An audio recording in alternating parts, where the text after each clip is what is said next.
Good morning, children.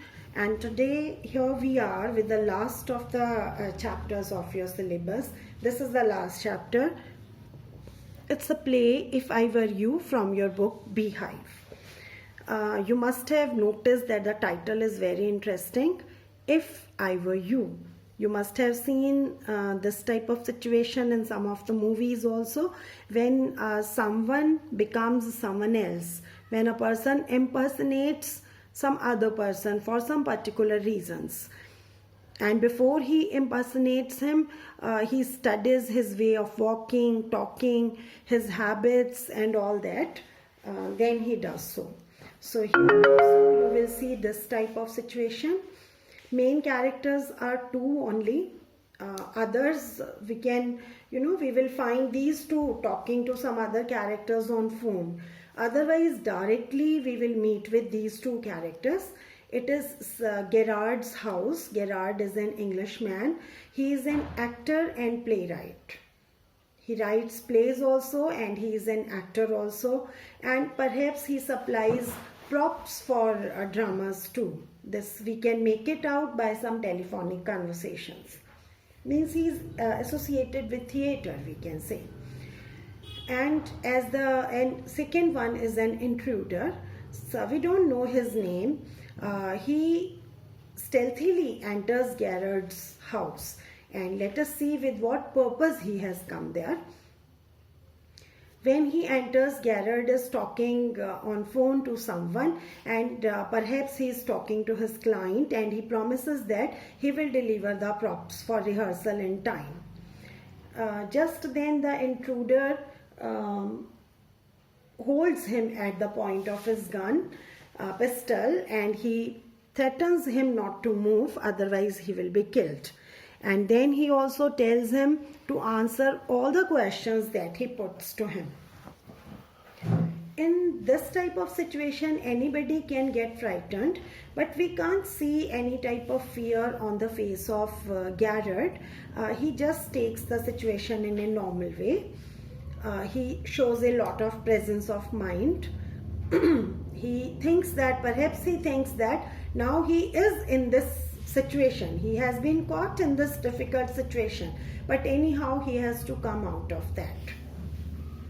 So he tells what he wants from him. Then he asks him some questions. What type of guests come to him, which car he has, and some other questions. Then the intruder tells him the real purpose of coming there. He says he will kill Gerard, and he will take his identity, and he will live in this house as Gerard for the world.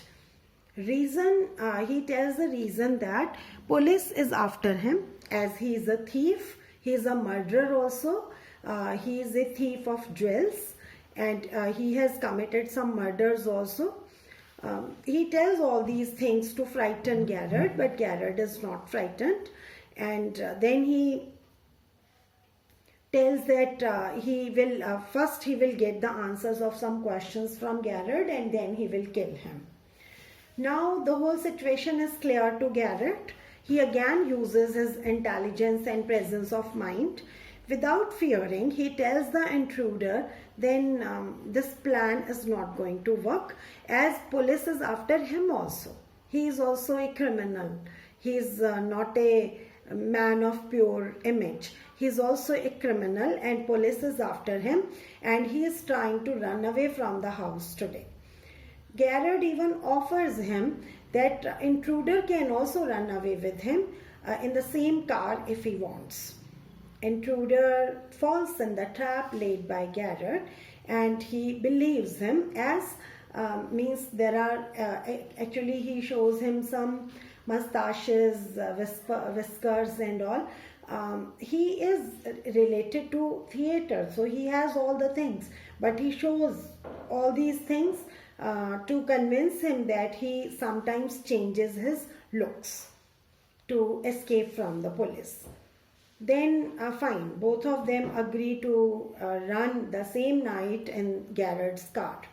Then Gerard Gerard shows him one door, and he says that from the door you should peep outside, check if police is not there, check that everything is clear, then we will start the car.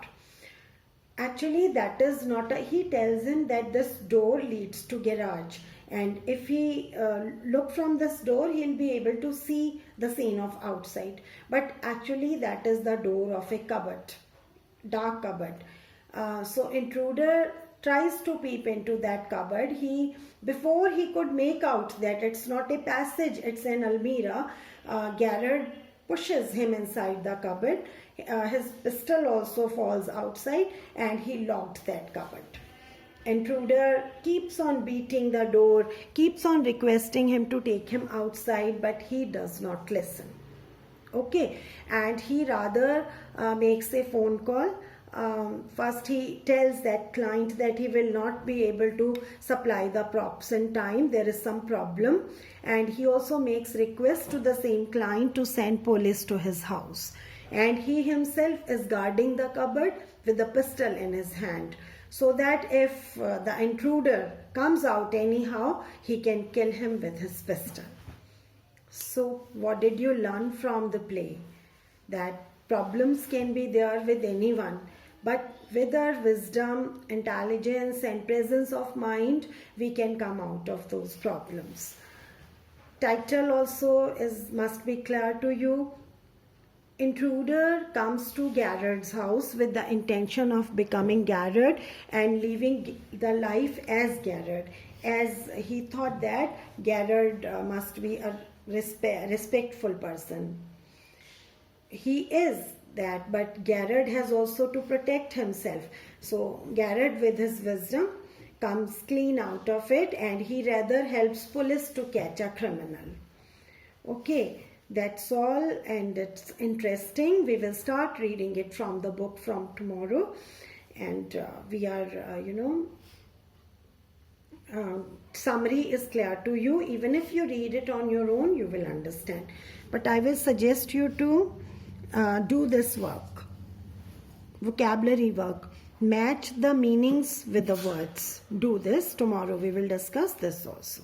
Thank you.